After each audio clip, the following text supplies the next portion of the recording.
Thank you for coming today. My name is Fernando Arnaboldi. I'm a security consultant for IOActive. And we're here today to talk about the highly exploitable behaviors in programming languages using differential fuzzing. So the idea behind this is that the majority of talks that we see normally at offensive security conferences is about bugs that have been fixed, have been solved, and they show you the outcome of what happened in the middle.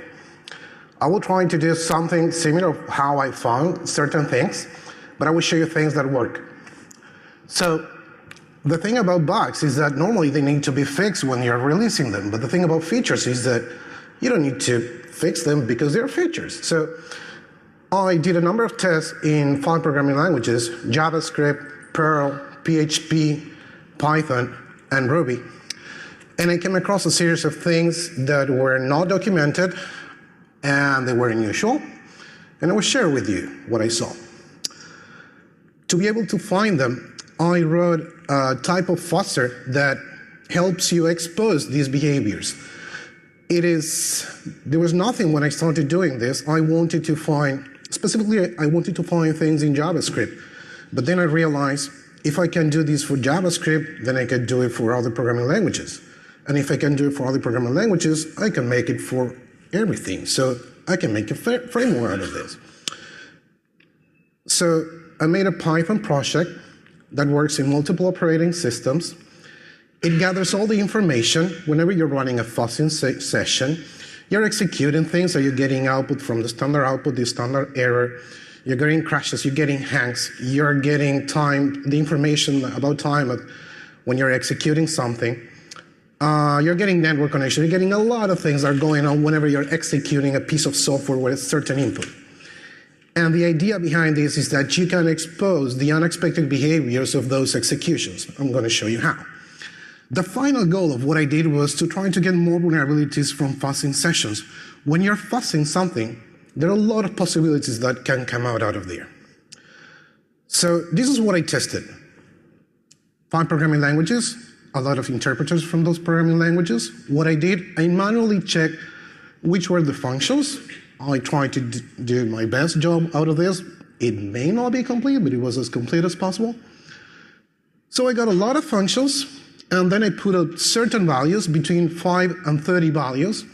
The values being the capital letter A, the number 1, the null value, and so on. Nothing really crazy. So depending what do you do, if you're testing software, you may care about this because you may find other ways to test what you're doing. If you're a developer, you may care because you may affect, well, I didn't do that. If you're a developer, the thing is that you may affect, an attacker may affect the underlying programming language instead of the application.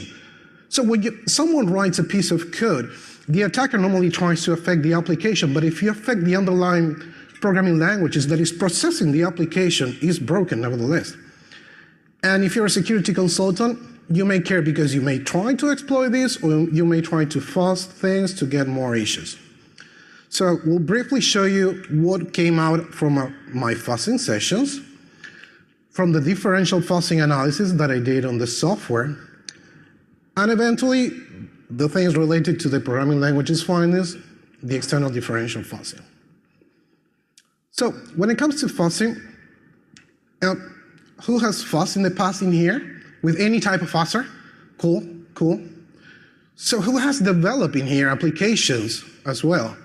Any type of programming languages? Okay, cool, thank you. So when we're fuzzing something, there are 2 big names that comes into people's mind. The first one being AFL, fantastic piece of software. I'm not getting even close to that. And Peach, great again, it has a lot of features that you can use to exploit vulnerabilities. The thing about these fuzzers is that merely they try to focus on how you're crashing the software. Those are the things that care about the main fuzzers nowadays. So the idea is that you're inputting massive amounts of unexpected data into the test target in an attempt to make it crash or eventually hang. So those pieces of those crashes and those hangs are being saved and they're being later analyzed to see if you're getting any vulnerability. again, the concept is shared among all fuzzers. You're trying to do something. If you found a particular condition, you save it for later. So crashing a piece of software is not that hard. So as I was working with the fuzzer, I came across the thing that, well, this is not what I'm looking for, but I'm coming across all these crashes. So I found crashes in all the interpreters, mostly. This is an example for Ruby. This is what happens with the Facebook implementation for PHP. It crashes. This was the only one that I tried to report. And since they said it wasn't remotely exploitable because an attacker couldn't exploit that, this was not a vulnerability. So I stopped trying to report these crashes in PyPy, in Perl, and in JRuby, the Microsoft implementation of JavaScript. So you can crash whatever piece of software, right? Of course, you may not get a serious vulnerability out of a crash, but it's the starting point. So what's the thing with differential fuzzing? This is where things start to get more interesting. This is where I started this project because I wanted to gather certain pieces of information that I was not getting from any type of fuzzer. The idea behind a differential fuzzing process is that you're executing one or more similar implementations to compare the standard output and the standard error. That's how you're getting the issues in here. Instead of crashing the software, you're having a good execution. You don't want the software to crash. And you're checking what's the output. And if it differs in some way, then you're analyzing. You're analyzing different results from executions that should have the same values, ideally. So, of course, there is a long history on this topic. I'm not the first one doing this. The first one was 19 years ago when they were checking for bugs in C compilers.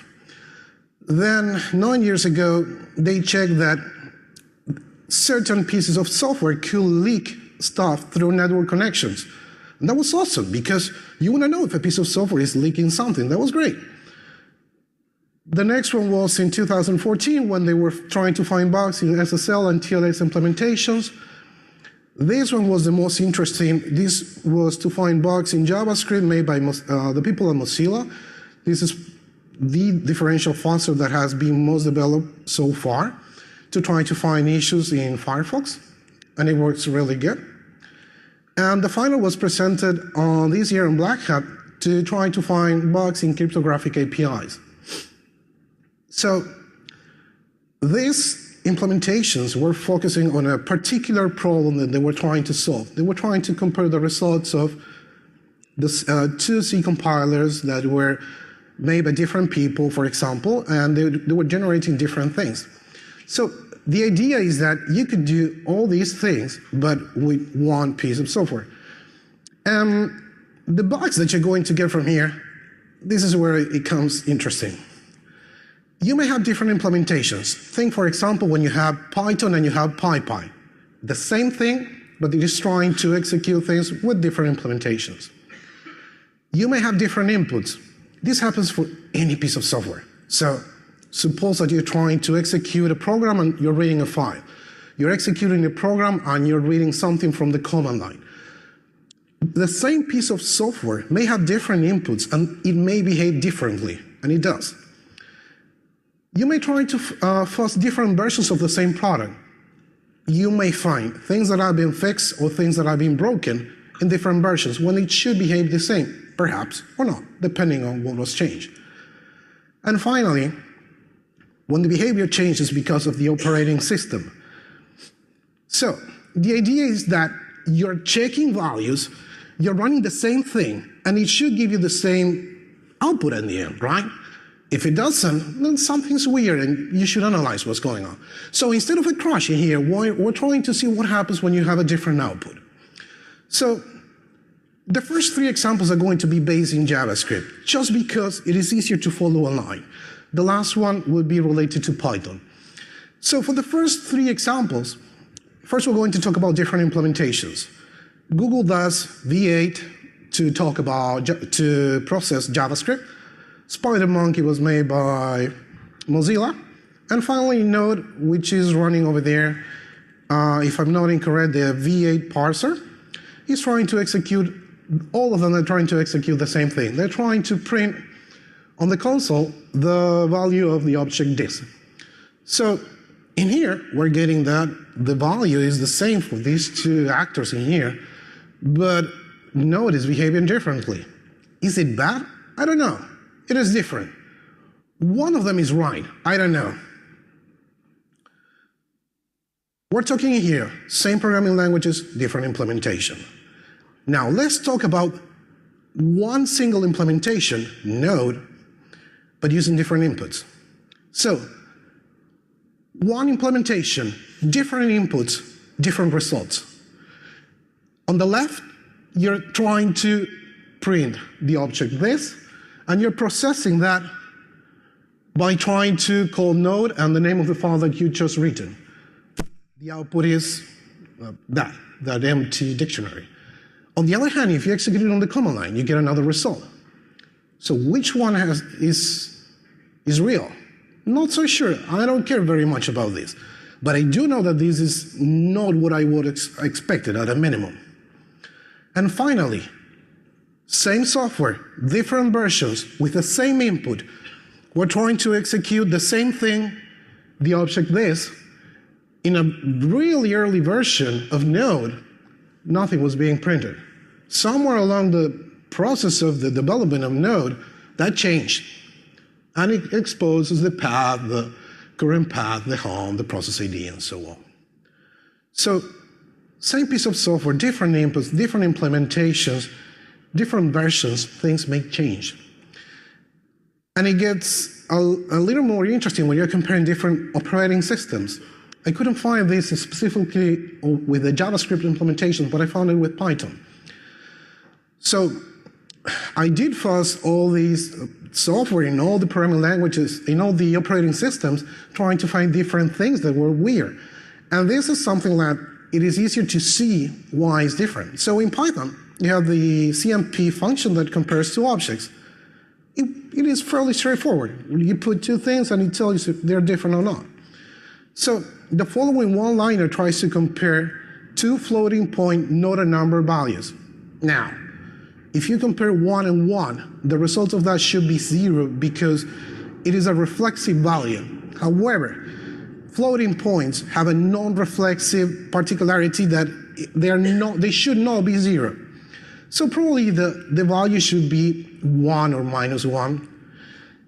And when you execute this with different interpreters in different operating systems, you may find a common pattern of the value 1 being across them, except for Linux when you're using the main parser for Python. Why is that?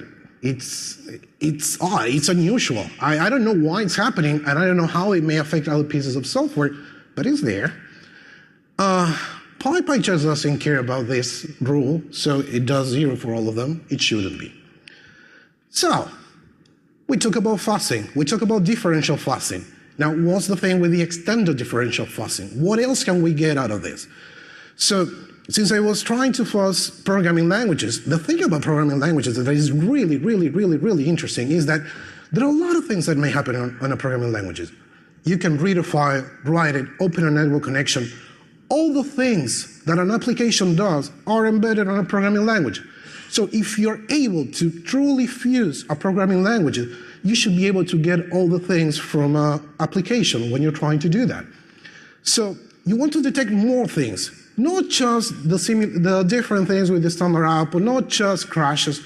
You want to try to get when code is being evaluated, for example, for a programming language, when something is being executed.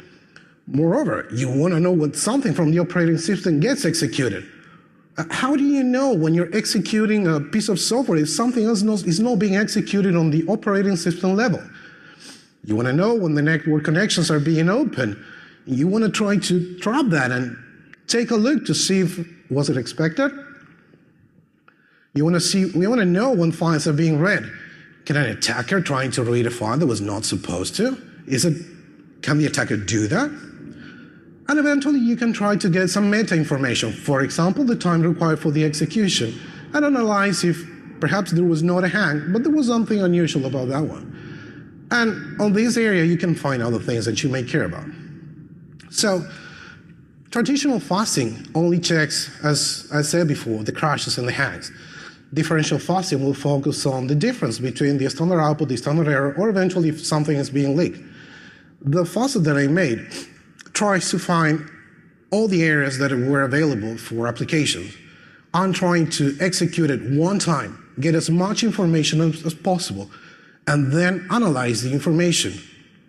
So, this is where it gets funny. I knew this worked because I tested in the past manually, and I knew the programming languages were going to show some of this. I didn't know what I was going to get. Let's start with Python. In Python, everything looks really, really good. In fact, I'm just showing this to show you something about Python. These are only undocumented things that I came across. The first one is MIME_tools has a function pipe2 that the value ID will get executed with whatever you put over there. So normally when you look on the Python library which are the functions that execute code, this is not over there, but this is a possibility. If you're able to affect this function, you may be able to execute operating system commands without using the operating system library.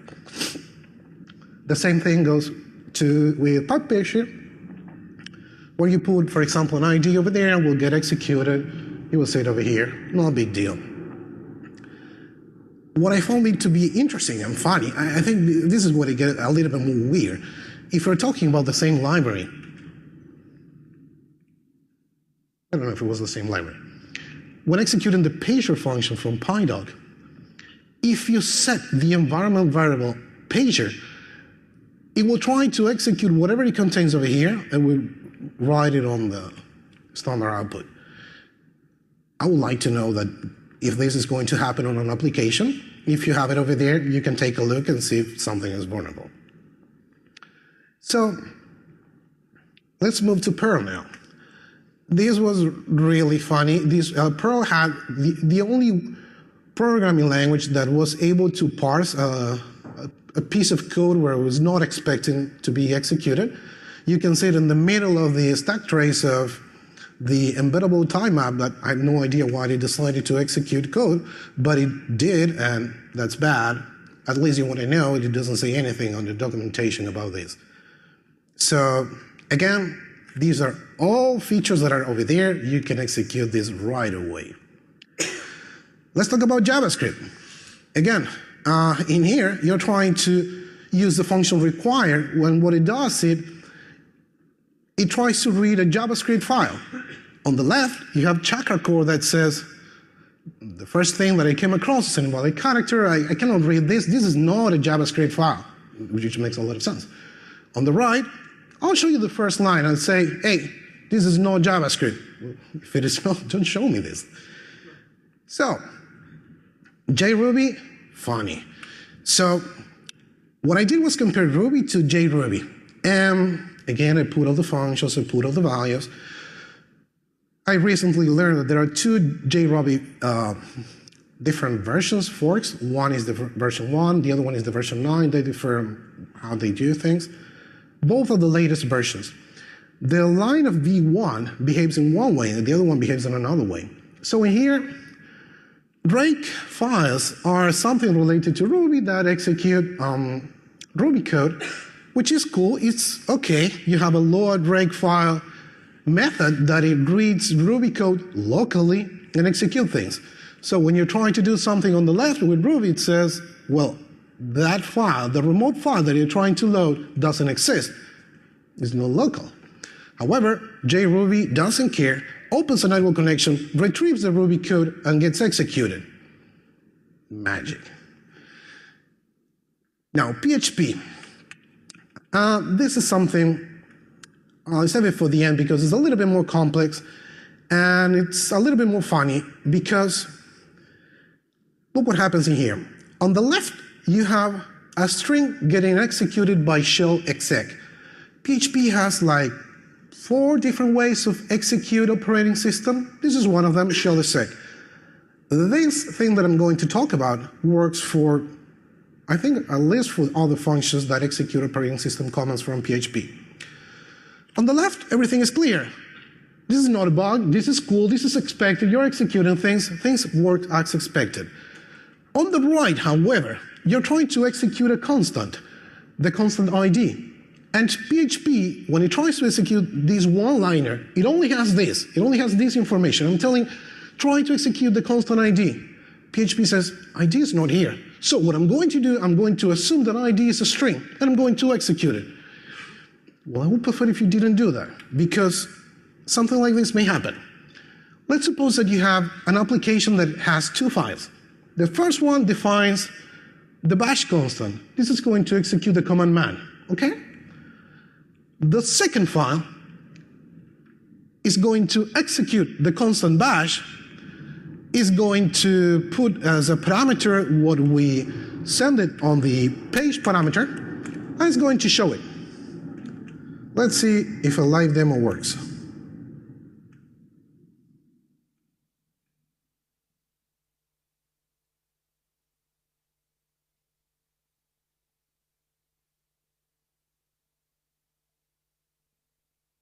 First of all, I'm going to clear the logs. So here we have the index PHP that I was telling you about. At the top, you can see that I'm using the page parameter. I'm putting ls over there. I'm trying to see the man page for ls. So if we change the ls to something else, we will... Okay.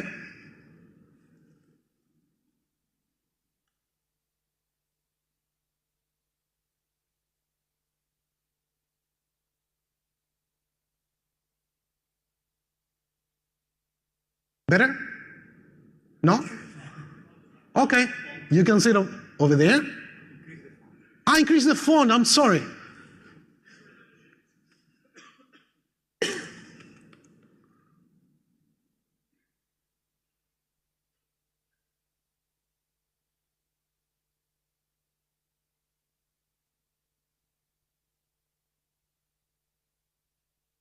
I don't know where it is, to be honest. Where?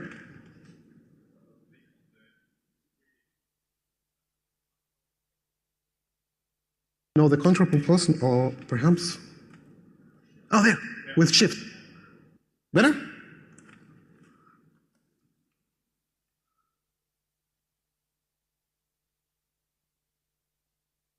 Okay. So we have the man page on top. We have the logs over here that are clean right now. Let's do a refresh in here. We will see the getting here, just something normal, as expected. But what happens if we call directly the functions page? So right now, if I do this, the constant bash is not going to be executed, but the string bash, and you can do whatever you want, right? Because bash is getting executed. There you have the etc password. And here, PHP assumed bash just because it was not over there.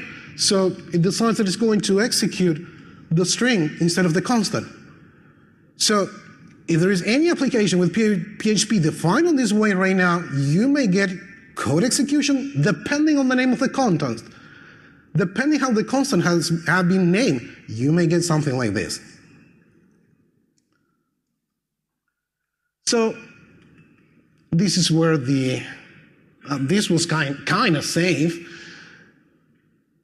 And this was in case the demo failed. We have a bigger font in here at a minimum. And this is how it looks like when you're executing code, when you're calling the functions PHP directly. So this is all due to the thing that these constants will be treated as strings if they are not found. So the final idea behind all of this is that hidden applications in programming languages can affect the security of applications. Even though you're not hacking the application and you're hacking the underlying programming language, you may still be able to attack the application. Doesn't matter how secure it is. The extent of differential fuzzing can expose hidden behaviors in different types of software. And the thing about this is that if you're able to fuzz a piece of software on different operating systems, for example, or in different implementations, are you getting different crashes all over the place, but you're getting similar crashes on different operating systems? Perhaps the new vulnerabilities will try to attack multiple attack vectors at the same time by focusing on the vulnerabilities that are shared amongst the majority of implementations or operating systems. If you want, you can, the fuzzer, it is available right now. You can download it from here. If you have any problems, I will continue developing the fuzzer, fixing bugs or stuff like that. And if you have any doubts, we have a few minutes to answer a few questions. If not, you will find me outside for the next half an hour. Anyone wants to ask something? Sorry.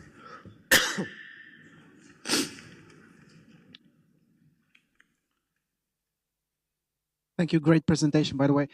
Just curious, do you have somewhere hosted where we can actually find all of these snippets, code examples, and where you document all of these findings? Because this is perhaps a small sample. Where is the actual everything? Along with the Black Hat Wood release, the white paper associated to the white paper contains all the snippets of code and contains all the theory behind this tool, and it is all disclosed over there. Okay. It will be released. Thank you. Any other question? Thank you very much.